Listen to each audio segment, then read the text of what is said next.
Today we're talking Dark Wind Season 4, Episode 2. Welcome to Screens in Focus. I'm Diana. Renee is here. Renee, are you ready for today? I am. Very ready. So excited. There's so much to share on this episode. Now, Bern is carrying a big secret, a big, heavy secret about Joe, and you can feel it. And every time she's with Chee, I keep thinking, oh my God, her stomach must just be tied up in knots. With that, our question of the day is, could you keep a secret from someone you love, and should you? Okay, so friends out there, think about that. Renee, you think about that. We're going to answer it a little bit later.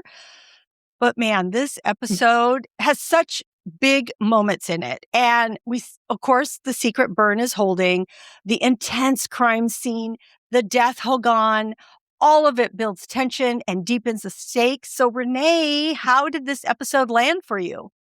It was another great episode, but I thought it was short. It wasn't short, but it seemed like it was like, it's over already. I wanted more, but the suspense continues to build. We've got Joe, Bern, and Chee all with these inner turmoil. All of them are trying to, handle these things besides their jobs, besides their other stuff. They've just got so much going on. And who is this woman, this mysterious tall blonde woman? We don't know. I mean, we're learning little bits about her, but I'm just trying to figure this out. But yeah, it was a very, very good episode. I keep saying I really enjoyed it and I really loved it, but how can you not? The opening was fantastic. Visually, the intention behind it, the point of view, the pacing, the investigation, the stakes, the characters, everything to me just went so well together. I just love the show. I keep telling everybody, recommending it because it's done incredibly well. And one of the highlights to me was that beginning, because there was just something about seeing the point of view from where we see Albert and Billie in the diner. And we saw in episode 1 what it looked like from the outside. And here we are on the inside seeing what that means. And we're seeing the investigation. We're seeing it from Joe and Bern and Chee's point of view. And I just thought it was perfect. I thought it was, even though we're seeing this investigation, this crime that happened, we're also seeing the emotional moments with Joe and the interaction with Bern and all of that. So it just shows you the weight that they're taking the weight of what's happening into the show. Sometimes you just see a crime and they move on, but I feel like they're really showing the emotion here. So what did you think of that whole sequence? Well, you used the word weight, and I had put, in my notes, I put that, it feels like he's carrying the weight of the world on him. He's got so much that he's, trying to figure out. He's trying to decide, am I retiring? What's going on with my marriage? And then now we got this mysterious stuff going, the murders and, this stuff going on. And the murders are personal to him. I'm sure most of the time he knows the people because it's the reservation, and things like that. But these were, they were friends, like he talks about meeting them when he first started working, this and that. And so it's just, I like that he feels he can confide in Bern, and I like that we're learning, even 4 seasons in, we're still learning a lot about Joe, this character building for him. We continue to learn more, about him and his personality. And I just think it was a great interaction between the two of them. Yeah, and I loved how he talked about his relationship with the people that were there and what that meant, and how he hadn't seen a murder in the first 4 years that he had his badge, and now it's like all the time. And that is, like you said, that weight of all the other things that he's carrying, but also this.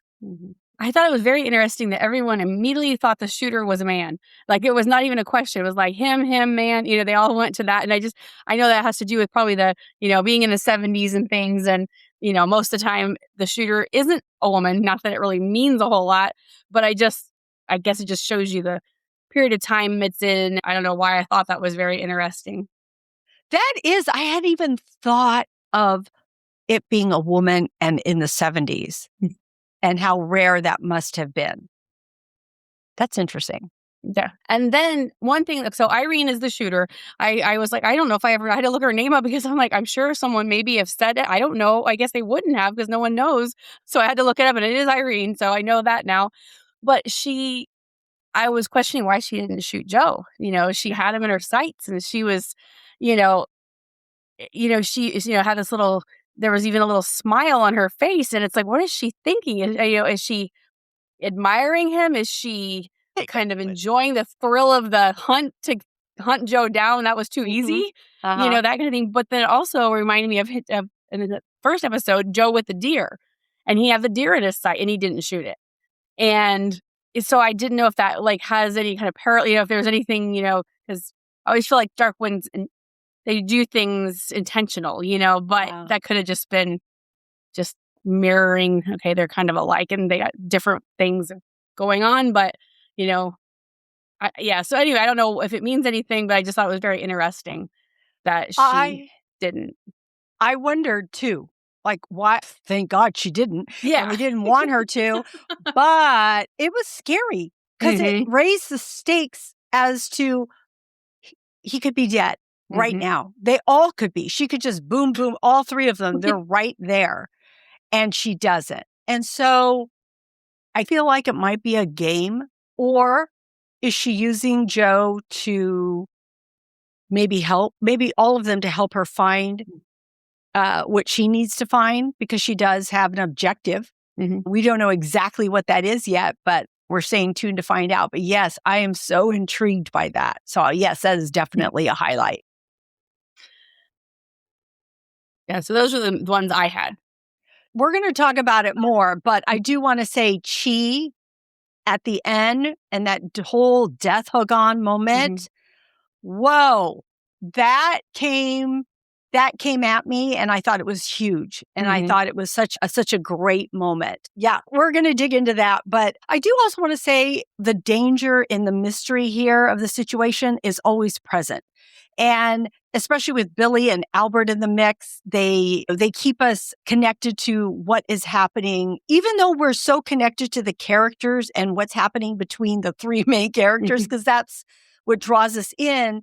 But it's also the investigation and the stakes. And yeah, Joe could have been killed and all these other things that are happening. I still love the story that we're following here and the stakes that it has.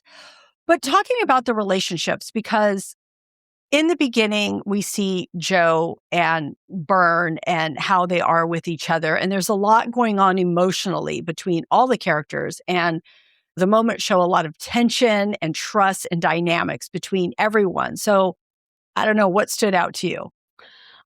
So one thing that I thought was really odd was when she asked, they're standing there waiting for the girl at the hospital. And that's when he asks her to move in with him. And I'm like, I thought it was a very odd spot to put that in, I'm trying, it would just seem very odd in the storyline, I guess. And I think, then maybe from his perspective, he notices that Joe and Bern are having these conversations and it's making him nervous. So is he just trying to do this, because he thinks she's having second thoughts perhaps, or because he wants to, keep a closer eye on her or something like that or whatever. But I don't know whether, and it seems awfully early for that to happen also because, it wasn't that long ago that they were very indifferent to each other, but I just thought it was an odd placement in the storyline to have him just randomly, all right, we're waiting here. Okay. He just did that. But also I just that makes me wonder about his motives of asking that at that time. I hadn't thought about that. That's a really good point. But I do feel from what we see, I think he's feeling like an outsider because there was several moments that you see Chee watching them and they're together having a conversation. When, at the beginning, when they're investigating and they're both out there having that conversation, he watches them. When they're in his office and they're having a conversation and he's watching them. So I think he's picking up there. Even though I'm back, even though I'm close to both these people, I'm still the outsider because they're talking about something that they're not letting me in on. So maybe that was his way of reaching out and maybe he can get closer to her by them moving in together. And I don't know, but it does feel out of balance because he's trying so hard. He doesn't know why she's not quite leaning in as much as he is, but that's because she has a secret that he doesn't know about yet. But I feel like he's being really perceptive. But in saying that, I do have a question for you because she defers to him. Like Joe wants to take her somewhere and she's all, no, take Chee. It's his case. And so I think she does have a respect for what he brings and what he does. And I'm wondering, do you think that motivates or changes his decisions, like what he does at the end? Do you think that plays a part in what he does? I don't know. Yeah, maybe just I don't know for sure. I guess I hadn't thought of it like that. But yeah, and maybe because he's feeling like, like you said, like an outsider, like maybe because of that, he's like showing them, he's a team player. I'm doing these things for because it's my job, that kind of stuff. So yeah, so maybe that could be. Yeah, I don't know. I kept wondering, is he stepping up? Is he bypassing what he should do? Or, culturally and listening to them to like, okay, this is my case. I'm going to do it, how I should do it. I don't know. It's in the back of my head about the choices that he's making. Although I've seen him evolve so much. Yeah, for sure. More than we've seen him in the past. So I love seeing this about Chee.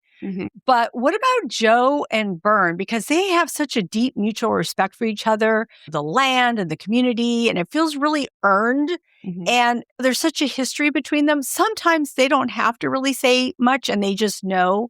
I don't know. What do you think about Joe and Bern in this episode?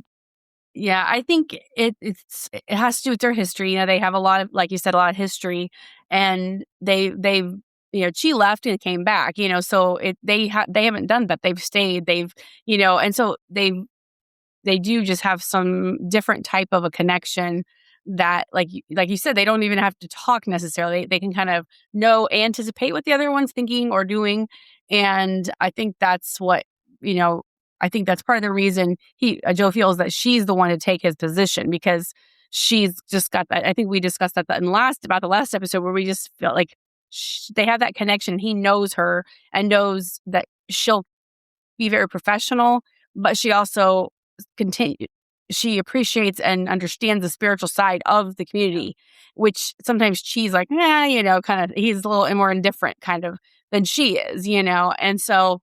But I do, I love the dynamic between Joe and Bern because they are close.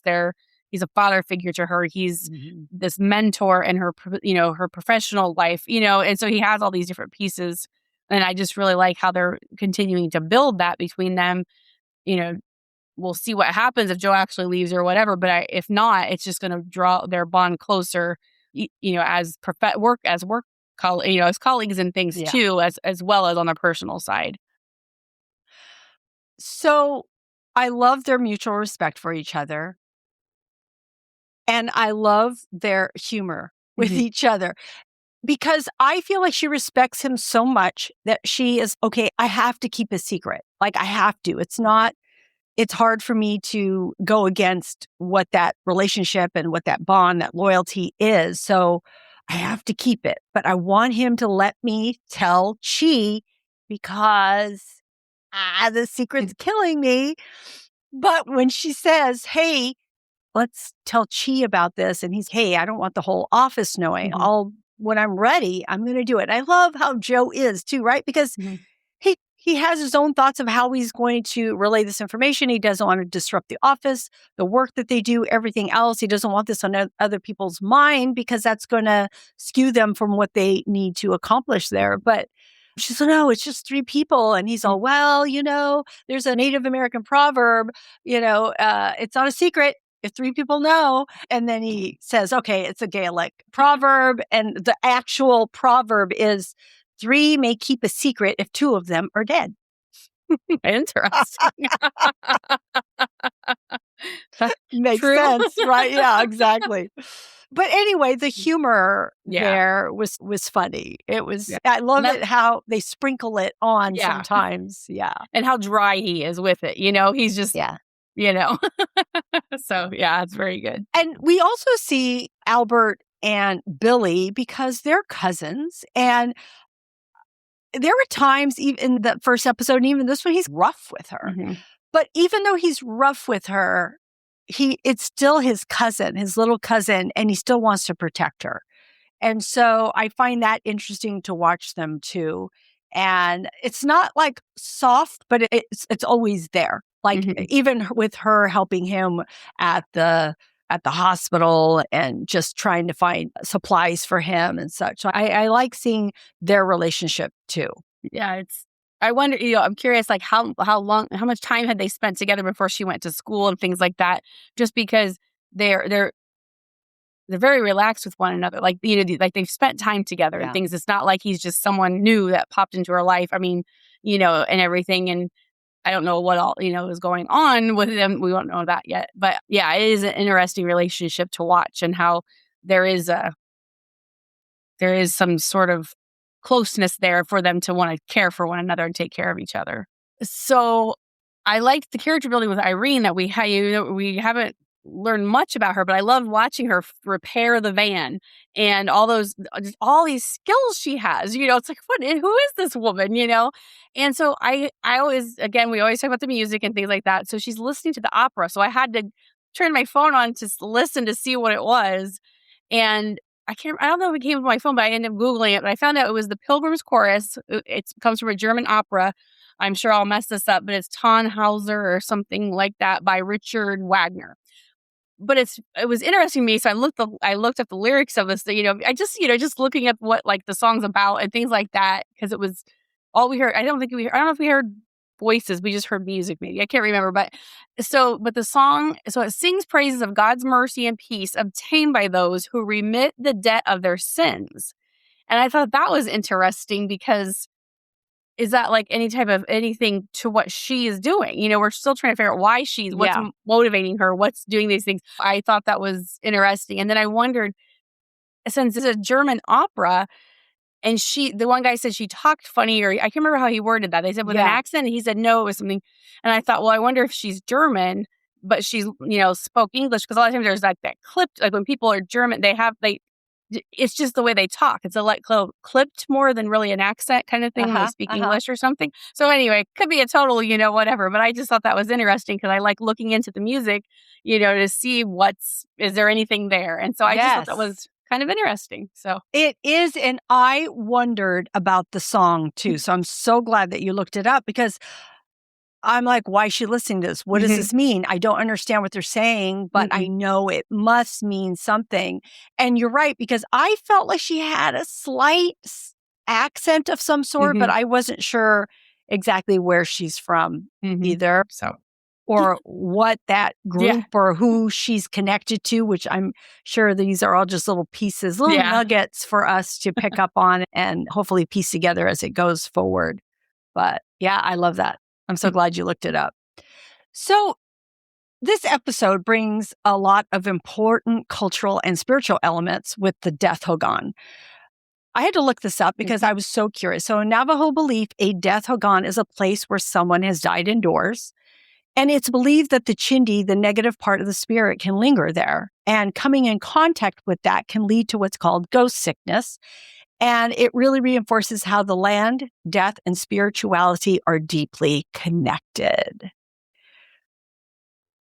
So, in going into this episode, watching it, before we see what happens to Albert, I said to myself, whoa, they're not really doing anything cultural here. I thought, oh, okay. This episode's a little bit different. It's a departure from what they normally do. And then as soon as I said that, this happened. I'm like, oh, the heavens opened up, because there's just something that connects you to what we are watching. And I just thought that was such an important moment, ending to all of this. So what did you think about that moment and what it could mean for Chee? I thought it was very interesting. Like you said, it was, because, it was just kind of it didn't integrate much of that in the earlier parts. Fascinating to understand the spiritual side of their beliefs and things. And, I would never know this stuff any otherwise. By watching this show, it brings it to your attention. So I love that so much. And, I thought it was interesting. Chee was, I think, kind of like we mentioned, he was trying to be a team player, but at the same time, this is a deep belief with, the Navajo people. And, but he's always kind of been a little skeptical about the ghosts and the spirit. He's just always had that, he's been outside of I don't know how many years he had been gone and things, but he just lived in a very different world for a while and lost maybe touch with some of those things from his childhood. Yeah. But yeah, I mean, it was just like, I was like, I still don't understand exactly what all went on, with that. I mean, he's in there with this body. Then he starts seeing these visions of his mother, how he found, in a similar state and all this. Then we hear the chanting. Now, was that just in his head? Where was that, was that coming from? Where was all that coming from? And then, the blood, but then it's not there, but it, and I just thought it was fascinating. And I still don't quite understand what all went on, which I think is the point. But at the same time, it's like, this could be very significant because he's in there. If the negative parts of Albert are in him or however that happens, that could be crazy for the rest of the season. It could cause even more issues for him as he's trying to deal with these things from his past and just the regular stress of the job and everything else that he has going on. Oh, man. Yeah. I had chills as you were talking because I was feeling it too. Because yes, we are so fascinated by it. I can't wait to read about it, learn about it. It fills me to read and learn. I don't know. It just does. And I love how they put it in this show and how Bern warns him. And even Joe knows it too, right? They both are saying things about it. But she's all, no, this is an investigation. I'm going in. I'm like, oh, don't do it. And so she warns him, but he enters anyway. And like you said, he's experiencing these symptoms. And it's just that tension between professional skepticism and cultural respect. Oh, and also I want to know who put Albert like that? Who made the hole in the north side, I think, of this building? Was it Leroy? Was Leroy in there with him and Leroy left because he knew? Why is he wrapped up? Somebody else must have been there at some point. So I'm just so curious. And then I thought, I was reading, when people die in place, that's why they move bodies outside when they know people are going to die, but people die accidentally all the time. And it was saying that people don't return to wherever that person died. I'm thinking, oh my gosh, what if you have a house? What do you do? They seal it up. Wow. And I think I read something about at some point they make that somebody puts the hole in there so that it can escape, or something. And I didn't put any notes down about that, but there was something about that. So so was it done previously? But obviously, I mean, he could have, he could have crawled in there by himself. Yeah, so we know he could have done that even though he was shot and he was bleeding. But I don't think they noticed a blood trail. They didn't say anything about that, like following the blood trail into that. So, I mean, he was bleeding. This guy is, but who covers? He didn't cover himself up. Well, I guess he could have, I suppose, but I don't think so. I don't think that he could have done all that. He looked like a baby. You know how you wrap like baby? the swab. Yeah. So I don't think, I suppose he could have rolled around. But again, he was, there would have been blood all over and stuff. Did Irene do it? Did she go in there? Of course, that's what I'm thinking. She's in there hiding in the dark, even though he saw the body, but she's there in the corner or something, or whatever. But I thought maybe it was Leroy. And the only reason I thought that was because they talked to Billie, the three of them, saying, hey, where would he go to be safe or whatever it is? And she must have told them that's why they went there. Mm-hmm. How would Irene know? And why would she help him? And with that, with their culture and everything. I don't know. It made me think of Leroy, or somehow he did it himself, which doesn't seem right. I could see if he just crawled in there, then I would think he just died. But the fact that he was wrapped up, that's the part that I'm like, whoa, how did he get wrapped up? Unless it was someone else that they knew that was helping them. I don't know. So it's just, the mystery deepens with that. But I feel like with the three of them, we also see leadership and responsibility because they have to balance this duty that they have, this trust that they have, the cultural knowledge that they have. And it highlights the decisions that they make and the boundaries that are shaped with the investigations and the relationship. Yeah, it was cool to see some of these things. I also saw family and loyalty here because we see that Albert leans on Billie to help him navigate his way around this place because you can tell that he's not familiar with it because he needs a map and they need to find Leroy.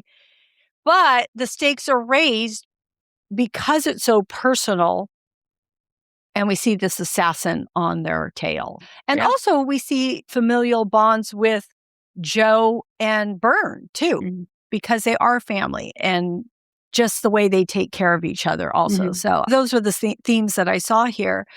But I do want to say, and I know we've kind of covered it, but I really love this show so much because it weaves the themes that we see, the relationships, the cultural depths, and it makes us feel a part of something. We get connected to the characters and the land and the story. And I just don't think there's that many TV series that give us that. So I just appreciate Dark Winds for that so much. I do want to mention that Zahn McClarnon directed this episode, and I thought I could tell from the beginning that it was such an important episode by the way visually, how when they were investigating, how both Joe Leaphorn and Bern were crouching down on their legs, watching visually. I just felt like that was a little bit of insight into how they do things. And the lighting of it all was so good. It's just the colors that they use. I thought it was fantastic. And on set, they called him Zaddy, which I thought was funny. It's like Zahn, Daddy, the director. They called him Zaddy. So I thought that was kind of a cool thing. Yeah. And I also wanted to bring up that when Joe goes to the hospital when they're after, they're after Billie? I'm not sure at that point, but he talks to the other woman that worked with Emma and says, how's she doing? And she says, oh, you should ask her yourself. And he's all, yeah, I'll do that. And as he starts to walk away, she says, oh, yeah, she signs a lease and she seems really happy. I'm like, what? Talk about putting salt in a wound. Yeah. First, he just asked you, how are you? Oh, yeah, you go call her. But then, no, let me add this. Oh, she's really happy. I know, it was almost like it was a dig or something. I don't know. Or I was like, what's going on here? Yeah. All right. We are going to get to our rapid fire. And so I'm going to ask you 3 questions, Renee, and you're going to give me your gut reactions. Friends out there, please play along with us. We'd love to hear what you have to say. Okay. What was your favorite moment in this episode? I think I really liked the beginning with Joe and Bern. I mean, it we've talked a lot about it, but it was just really good. It was really, insightful into more learning more about Joe, really, and so I really appreciated that. So yeah, I like that a lot. I have the same too. And one of the moments within that moment with them is when she puts her hand on his back. And I know no words are spoken, but I feel like Bern is somewhat not super emotional. Yeah. And so for her to do that, I thought it said a lot about their relationship and them. And it just carried a weight. I know we're saying that word a lot, but it's true. So heavy. Yeah. It feels like a small gesture, but it's much more than that. It's about emotion. And it just felt very intimate. And then also we see Chee noticing it. So I just thought altogether there were so many layers in that moment. All right. What character surprised you the most?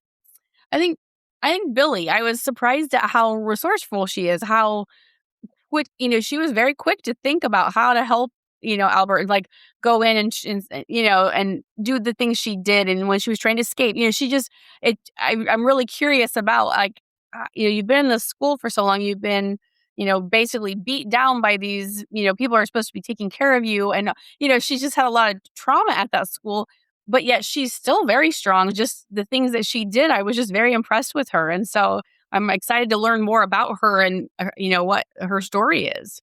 Yeah. Yeah, that's a good one. And it makes me curious now that they have her, because I thought that was going to be more of the storyline of her being running off Yeah. and them chasing after her, but she's with them. It'll be interesting to see where her story might go. For me, it's Chee. I have been really surprised with how much he has evolved, how vulnerable he is, and to see him struggle a little bit with his spirituality or just how he reacts to things and that he chooses logic over culture. I just find that so fascinating. And I know it's going to dig deeper. And I think we had talked earlier in the last episode about that. I think that Bern's going to help him through some things. And so I think this is it. I didn't realize this was going to happen, but I think this is what's going to happen. So he has surprised me and I love it in a good way. Like I'm liking this. Okay. One thing you're most curious to see in the next episode. I want to learn more about Irene and what her motives are, and just, especially watching her with all these skills she has. I'm just like, who, I still keep asking, who is this woman? What is, because she just has so many different skill sets, and and we just saw it in a very, just a couple times. We haven't seen her a whole lot even, and we've already learned little bits and pieces. So I'm very excited to learn what her role is in all this and her motivation for wanting to assassinate these people and everything. Yeah, I want to see if this turns into a psychological battle between Joe and this Irene. It feels more than just physical danger. So we know that there's going to be more than that. And so I'm ready to see it unfold. All right. We are circling back to our question of the day, which is, could you keep a secret from someone you love, and should you? So I feel there's a time and a place to keep a secret, but I also think it's only on rare occasions, because I think it can, secrets can cause problems for people whether in your close relationships, whether they're romantic or otherwise. Yeah. And so I feel like it should be done sparingly, and to me, it has to be the right thing. And I can't tell you what that is until it would happen, but I feel like it should be used sparingly, I think. I agree with you, because it's hard, right? Because if you think about your own relationship and someone you love, could you keep a secret? It depends on what that secret is. If it has to do with you or them, no way. Or someone, within your tight knit. Now, if it's something outside of that and someone has asked you to keep their secret because it's important to them, I think that's different, because you're keeping it for them because you have a relationship with them somehow. And that's the only thing that I can see. Otherwise, I share a lot with my loved one, because not my loved ones, my loved one, like they're my confidant, they're my best friend. Yeah. And I know it's never going anywhere past them. So, that's the way it is. But with Bern in this, I can see how it's troubling. And I think the reason it's troubling for Bern is because when it comes out, they're all involved. And so she's worried about that, because she's, if, I'm going to know this before he knows this. And then he's going to be wondering, why didn't I tell him? But that's complicated for them. So I feel like she should keep it, but I can see her pushing, and hopefully she will be allowed to share that at some point. But it's also hard because he's her boss right now. So she could use that for her defense, I'm thinking. Like, oh, my boss told me I didn't want to get fired. Yeah, I had to keep what they said. I don't know. All right. I don't know. Friends out there, what do you think? Could you keep a secret from a loved one? Let us know in the comments wherever you're watching or listening. You can also get to all of our social media to let us know at screensinfocus.com, which is in our show notes. You can even call us and give us your answer. We would love that if you would. You can do that at 669-223-8542. All right. That is a wrap up of Dark Winds episode 2. Come back for episode 3. We're so excited. We love the series so much. But don't leave us yet because we do have some TV and movie recommendations. Renee, what are you watching? Well, Bridgerton, this morning, the new episodes came out. So I watched the first one. It's the second half of this season. So if people don't know, they released 4, and I think there's 4 more, now. And so today was the day. So I got to watch the first one, and it ended on a bad note for me at that middle, and we discussed that sometime. But anyway, it was a better episode. So anyways, I'm enjoying this season. This is about, Benedict. He's the second born son, and it's turning out to be an interesting story.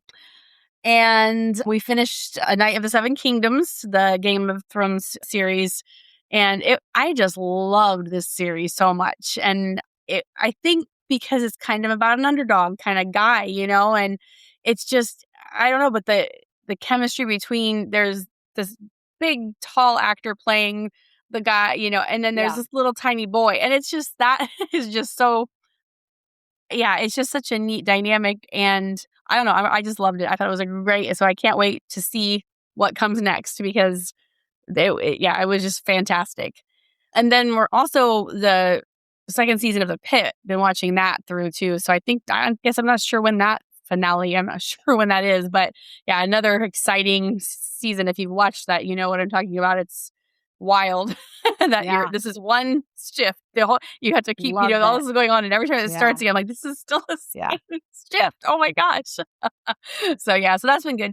And then we watched a movie that I normally wouldn't watch because I don't like slow movies. If they don't grab me, I don't watch. But this one, I don't know. There was something interesting. I think is it Begonia? Is that how you say? I think so. And I am watching that this week. I haven't seen it yet, so I'm excited to see it. Yeah. So Emma Stone and Jesse Plemons and some other interesting characters. But it was a slow burn. I won't spoil anything. It's bizarre, but it's very much worth the watch. I was shocked that I liked it. Yeah, I love it. So that's all I'll say, so I don't spoil anything. Yeah. Well, we won't talk too much because we don't want to spoil it for other people, but we can talk a little bit more next week after I've watched it. So I love what you're watching. I'm watching all the same things. Bridgerton, I will see tonight. I haven't seen it yet. I've seen the first half, but not the second that just dropped. Night of the Seven Kingdoms. I really enjoyed this a lot. At first, I wasn't sure about it. I was a little bit like, I don't know if this is where I want to go. But as it progressed, I thought each episode got better and better. So I really appreciated it. People were touting it like, oh, this is the best ever Game of Thrones.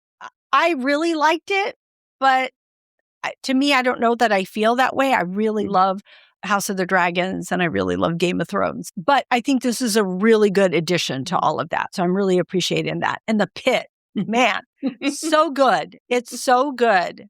I love everybody on there. And the second season's really good because you know the characters more. Yeah. Their traits and how they react to things. And so if no one has watched it, it's Noah Wiley and they're in an ER and they have cases coming in and there's different people, attendings and nurses and all kinds of people involved. And it takes place one shift, each hour is a different episode, just like the way 24 was. It's really good. It's really well done. It's very good. The Voice just started and it's I love singing shows, not every single one, but I do love The Voice a lot. And I love the coaches and it's Adam Levine and Kelly Clarkson and John Legend. And they're just fun to watch. And mind you, the singers are so good at what they do, but I also love the banter between these coaches and how they interact with each other. And that's part of the fun. So that has started. It's been really good. I just watched Survivor 50, premiered last night. Holy crap. It's some of these old favorites. One of the contestants is from Jenna. She's from the very first Survivor. And she's in this too. So not giving anything away. It was 3 hours long. I watched it all. Back in the day, I auditioned for Survivor. No one ever called me. I auditioned twice. And then now I've given up. I'm like, I'm not doing this now, but I tried. But 2 new shows. I haven't really been able to really watch it, but Paradise season 2 is out. I watched the first episode. It was good. And Night Agent season 3 is out. I watched the first episode. That was good, but it's hard for me to give you feedback yet because it's only the first episode of the whole season. So those are out though, and I'm excited. And the movie that I watched that I would like to share is called Dead of Winter. It's on HBO Max, action thriller with Emma Thompson. It's just a regular woman grieving her husband's death and going to spread his ashes. And she goes out to do it in the snow because it's important to their relationship where she does this. But she stumbles upon a kidnapping and she needs to do something. And she's just a regular woman. And I find such courage in that when you can find the strength to help other people when you're just just a regular person. Emma Thompson is always good in everything she does. And I was impressed with her. And my husband's all, you know what? That was a good movie. And I'm like, whoa, you liked it too? I'm glad. It's nothing like Oscar worthy or anything. But if you just want a solid film just to watch, it's good. So I recommend that. All right. That is a wrap. Renee, it was such a good episode. Thank you so much for being here to break it down with me. Yeah, thanks for asking. I'm always game for that. So, friends out there, thank you for tuning in. We're so grateful you tuned in. We hope we said something that sparked an idea. And if there's anything that you want to share with us, please do so. Don't forget to share this with a friend. You can always reach us at screensandfocus.com. Remember to keep watching, keep exploring, and keep those screens in focus. We will see you next time. Bye. Bye.